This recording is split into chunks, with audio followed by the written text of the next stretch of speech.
Maana yake ni nini? Kama umeona hapo, usiwe na wasiwasi, mitaa yetu yote pia tunataka lami. Sasa kwa maana ya hesabu, ile pale ni mfano. Lakini na mimi hapo mbele, si nimepewa jina la ile barabara jamani, au CCM oye!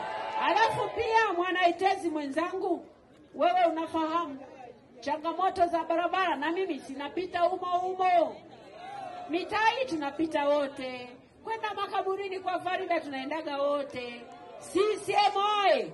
Kwa hiyo tunazifahamu barabara na tunajua changamoto kubwa tulionayo. Tusiwe na wasiwasi. Uyole tumejipanga kufanya kazi. Ndio maana tunasema Uyole kazi. Ama UK ukitaka kusema kwa kifupi. CCM oye! Sasa ndugu zangu, barabara za mitaa, kwa nini tuna uhakika kwamba zitajengwa? Kama wakati huu tumeshaanza ujenzi wa barabara njia 4, tena sisi Wanaitezi ni sehemu ya wanufaika. Kwa nini? Kwa sababu barabara hii jamani, pamoja na mambo yote, hii barabara ina jumla ya kilomita 218.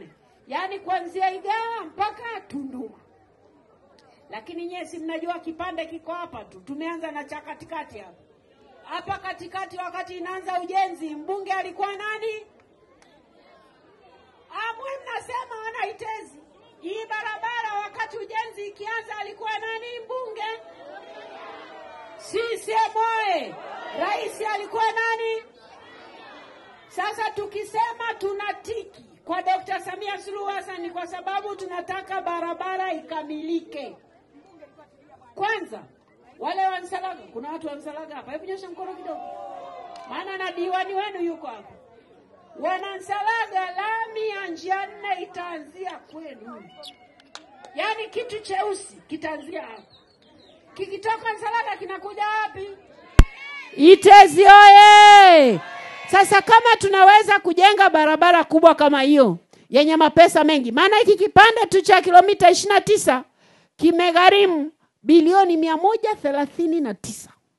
Kwa nini? Barabara ni kubwa, yanapita magari makubwa hapo. CCM oye!